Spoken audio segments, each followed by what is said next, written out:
12.3 계엄 그날 밤 박안수 당시 육군참모총장의 동선이 법정 증언을 통해 더 드러났습니다. 국방부에서 대기하던 박 전 총장은 윤석열 전 대통령이 TV 담화로 계엄을 선포하자 국방부 전투통제실로 가게 됐다고 합니다. 그곳에서 처음으로 김용현 전 국방장관으로부터 계엄사령관 임명 사실을 듣게 됐다는 게 박 전 총장의 증언입니다. 법정에서 특검이 임명 사유 등을 들은 게 있느냐 묻자 박 전 사령관은 이렇게 답했습니다. 그런 것은 없었다. 명령하면 순응하는 그런 분위기. 지시, 순응, 순응, 순응. 이 순응이란 단어를 3번이나 되뇌는 모습에서 사성 장군에게 기대했던 기계나 군인 정신은 찾아보기 어려웠습니다. 하지만 그날 밤 그가 내내 무기력하기만 했던 건 아닌 듯합니다. 참모들의 국회 증언에 따르면 국회의 계엄 해제 의결 직후 한 부하가 계엄을 해제해야 한다 이렇게 조언하자 박 전 총장은 그에게 이렇게 면박을 줬다고 하죠.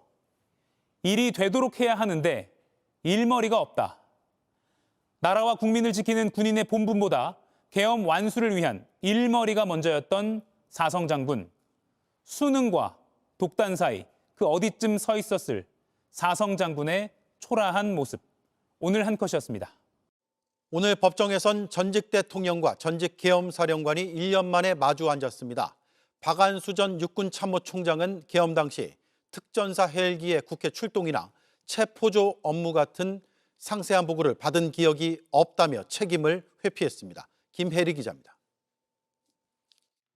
박안수 전 육군참모총장은 12.3 비상계엄 당시 계엄사령관으로 임명돼 굴법 포고령을 발령한 인물입니다. 윤석열 전 대통령 내란 우두머리 재판에 증인으로 나와 시작부터 책임을 회피하는 데 급급했습니다. 조지호 전 경찰청장은 계엄이 선포된 후 박 전 총장으로부터 국회를 통제해달라는 전화를 받았다고 했는데 정말 계엄사령관이 전화해서 국회 봉쇄하라고 한 거 맞습니까? 예, 맞습니다. 오늘 법정에서 자신은 그런 적 없다며 부인했습니다. 조지호 경찰청장 진술대로 국회를 차단해달라 이런 취지의 없었습니다. 말은 없었습니다. 그런 게 전혀 없었습니다. 수방사에선 계엄 당시 특전사 헬기의 국회 진입을 여러 번 보류했지만 육군본부가 승인한 거로 확인이 됐는데 박 전 총장은 그런 상세한 보고를 받지 못했다고 했습니다. 위 헬기가 사실은 특전사 헬기였는데 특전사 헬기이고 국회로 향하고 있다는 사실은 모르셨다는 말씀. 그때 당시에는 전혀 몰랐습니다. 당시 김용현 국방부 장관이 전군을 지휘했던 만큼 본인은 잘 몰랐다는 겁니다. TV를 통해 국회 상황을 보기는 했지만 정확히는 몰랐다고도 했습니다. 계엄 당시 특전사, 수방사, 방첩사 사령관들과 수차례 통화를 주고받은 내용에 대해서도 모르쇠로 일관했습니다. 사령관이 저에게 어떤 보고를 했는지 모르겠지만 어떤 뭐라고 말씀들을 하셨는데 저 모르겠습니다, 솔직히. 이에 특검은 증인은 그 누구보다 군이 돌아가는 상황을 잘 알고 계시는 분이라며 당시 군이 국회에 가는 이유를 몰랐다는 건 이해가 안 된다고 꼬집었습니다. JTBC 김혜리입니다. 12.3 비상계엄 당시 계엄사령관은 합참의장이 아니라 박안수 육군참모총장이었습니다. 윤석열 전 대통령은 전쟁을 내세워 이례적 임명을 정당화하려 했습니다.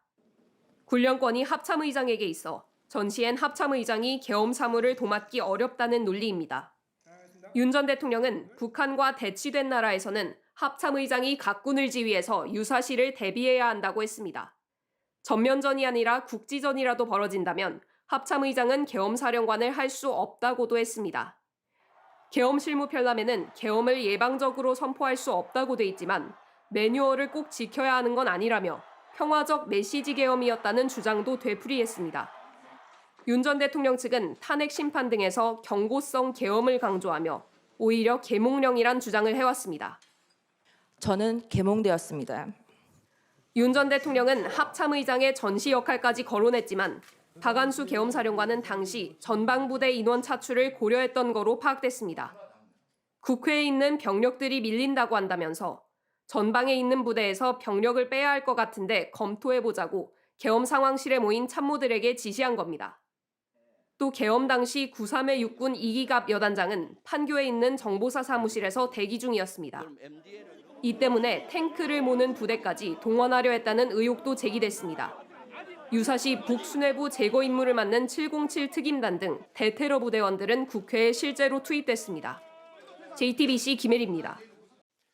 김용현 전 장관이 계엄 선포 하루 전날 계엄 사령관을 맡을 박안수 육군 참모총장에게 유튜브 영상 하나를 전달했던 걸로 파악됐습니다. 자유민주주의를 주제로 한 영상이었는데 이 영상을 본 박 총장은 가르침에 감사하다는 메모를 작성했던 걸로 확인됐습니다. 연지환 기자가 취재했습니다. 김용현 전 국방부 장관은 비상계엄 선포 하루 전날인 지난해 12월 2일 박안수 육군 참모총장에게 자유민주주의와 관련한 유튜브 영상을 보냈습니다. JTBC 취재 결과 박 총장은 유튜브를 본 뒤 자신의 휴대전화에 메모를 작성한 것으로 확인됐습니다. 오전 9시 34분쯤 지난 실수를 다시는 되풀이 않겠다며 국가 안위와 자유민주주의 수호에 존경드린다고 썼습니다. 깊은 가르침에 감사드린다고 한 박 총장은 국가와 함께하시는 장관님의 지도 지침에 충성을 다하겠다는 내용도 메모에 담았습니다. 박 총장은 유튜브 내용이 공감이 되었다며 메모 작성 배경을 진술했습니다. 김 전 장관이 유튜브 영상을 보낸 시점은 이미 포고령과 비상계엄 선포 담화문을 준비해 놨을 때입니다. 계엄 사령관에 임명될 박 총장에게 유튜브 영상을 보내며 막판까지 이른바 충성 테스트까지 한 것 아니냐는 지적이 나옵니다. 박 총장은 2번 더 메모를 했습니다. 여기엔 정부가 제출한 예산안 중 증액이 무산된 내년도 국방 예산 리스트란 대목이 담겼습니다. 윤 대통령이 계엄의 필요성으로 든 야당의 예산 삭감과 맞닿아 있어 작성 배경에 의문이 제기되고 있습니다. 박 총장은 그러나 계엄을 사전에 알지 못했다는 입장입니다. JTBC 연지환입니다. 오늘 새벽까지 이어진 국방위에서 계엄 사령관이던 박안수 육군 참모총장은 계엄 당일인 지난 3일 오후 4시 김용현 전 국방부 장관과 독대한 사실을 밝혔습니다.